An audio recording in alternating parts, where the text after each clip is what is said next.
this guard recover, it works really well when they're controlling the bottom pains. Like as a crazy dog, or sometimes they try to grab your collar and you frame it here. But you see, like you try to recover the guard, try to bring the leg to close the guard, but you can't, right? Your opponent's blocking your leg. So your best option is to lift your hip and then roll, right? Even though your opponent's still holding your pants, you can break the grip instead of attacking the triangle, okay? So every time you feel like you're framing, but then the bottom leg is trapped, so you can use that. If your opponent it's right here, already grabbing the collar, it's gonna be a little bit harder for you to roll. You can, but it's gonna be a little bit harder. I suggest you to always put this frame right here under the armpit, like this, okay? Right here. All right, so right now here with my hand on the collar, notice that I can keep managing my opponent from getting inside, okay? Right here. So what Jonathan needs to do here in this situation, go back, Jonathan. He has to break the grip on the collar, right? And then he goes, right? So notice that right here, my opponent, actually Jonathan's, it's framing the armpit, and then he frames also the armpit on the other side with the forearm. Because that way, look, I'm on top of his frames, so he has this space to elevate and go upside down. Okay, go back. My goal on top is to try to maintain his hip on the floor the whole time. When I'm on top here, and I'm on this situation, right, I try to put my weight more. I put my head right here. You have to understand the mechanics of jiu-jitsu, okay? Body mechanics. So this shin is the forearm of the legs, okay? So the same way he used the forearm to frame, the shin to frame, he used the forearm on the other side to frame as well, okay? Remember that yesterday I told you that the head positioning is here, okay? Because I want to pin my opponent, right? But also if I feel my opponent is elevating the hip, okay? Because elevating the hip is the same as sit up. It's the same as doing this, right? But he's doing it with the lower part of his body. So because I know if you sit up is not good for me, try to sit up, I put my head here. But then if you start elevating the hip, right? My head can no longer be here. My head needs to go right here, which is kind of like the shoulder of the lower body. So I have to go here. Okay, so now because I keep his side on the floor, it's hard for him to recover. Every time your opponent is inverting, it's gonna be a little bit harder for you to establish the side control. Okay, especially if he has a good frame, for example. So if I'm here, elevate your hip, Jonathan. Just the fact that Jonathan is inverting like this. Grab my legs. So Jonathan's right here, I'm on this position here, okay? If I try to pass like this, it's gonna be hard because I'm gonna give too much space. How do I pass? Putting pressure on my opponent. I have to put one of his sides on the floor. Because if both sides are free, he's free, he can move, right? But if I put one side on the floor, so now look, he can't do much. Try to invert, I just keep my weight here. And now I can start establishing the guard pass, okay? So you have to think about that, okay?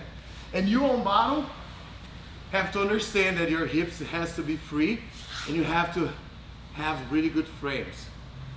The frame is, first frame is your shin on guard, right?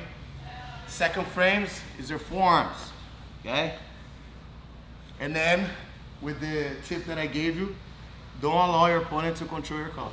If that happens, you have to break that grip before your opponent start setting up his head positioning, right? Because if Jonathan let me grab his collar and then I get my head positioning, so now it's trying to break my grip. Now it's everything's so hard for Jonathan. It's at the moment that I start grabbing the collar, boom, you have to break. And a lot of people, they don't know about the head position as well. So they just grab and try to pass like with the head far from the opponent. So it's gonna be easy for an opponent to break your grip. So when you're on top, it's always grabbing head position. Of course, be careful with the loop choke. If your opponent is controlling the collar, you don't wanna go to head positioning here and then get a loop choke, right? Same way, he's grabbing my collar here, okay? I know he's grabbing my collar. If I put my head right down, he can go for a loop choke. I have to be careful. So maybe the best thing is to break the grip first and then go back, okay? Or I try to put my head inside, like this side right here. Around and then go. So I go around his forearm, because if I go over, he's gonna look choky. Okay? So I'm explaining both scenarios, top and bottom. Because if you understand top game, you understand the bottom game. And vice versa. Okay? So you have to understand when you're playing guard, what your opponent on bottom wants to do.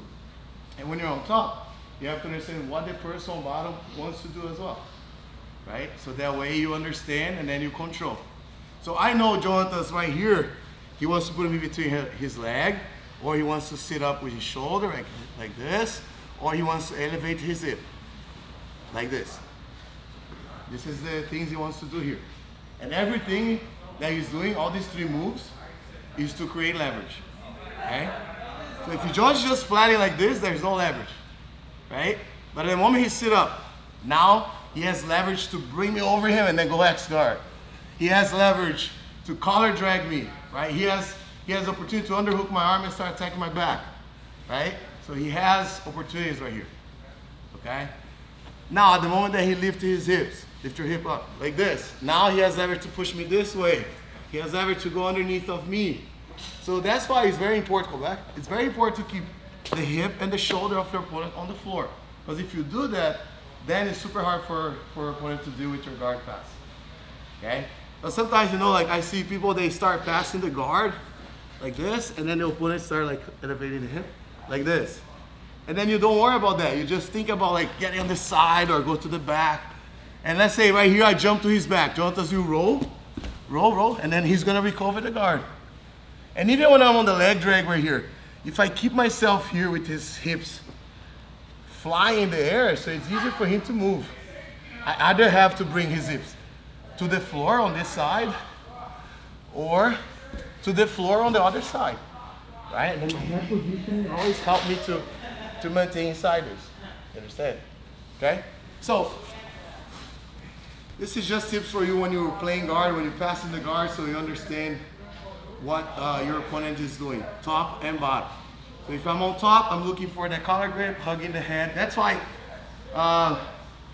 one of the most effective way to pass the guard is like a nice long step.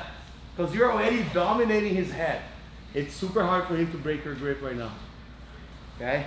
Or you're here and then he's not letting me grab you in the collar. I go like this. Because now I keep him close to me, right? So those are one of the best options for you to control your opponent while you pass. Okay? And when you're on bottom, think about that. I have to create leverage. Shoulder off the mat or hip off the mat. So I can start like playing up with it. If I stop right here, there's not much I can do. Elevating the hips probably will be the best option because you can recover and also your legs are stronger than your arms. Okay? Just lift your hip. So when Jonathan does this, so now look, it's a little bit harder for me to, I'm very far from him. He's very close to me. At any time he can go underneath of me. He can set up guard right here. Okay? I would say if you're flat on the floor like this, your best option is a little butterfly hook from the outside. Put a butterfly hook right here, Jonathan. This one. Okay? Because right now, if I apply the weight on Jonathan, he can use this hook right here. Even if I stay really close, now this hook will annoy me. So he can either bring me that way, or he can kick me this way. So he's gonna start finding options, right? You guys understand, okay? So now look, think about this.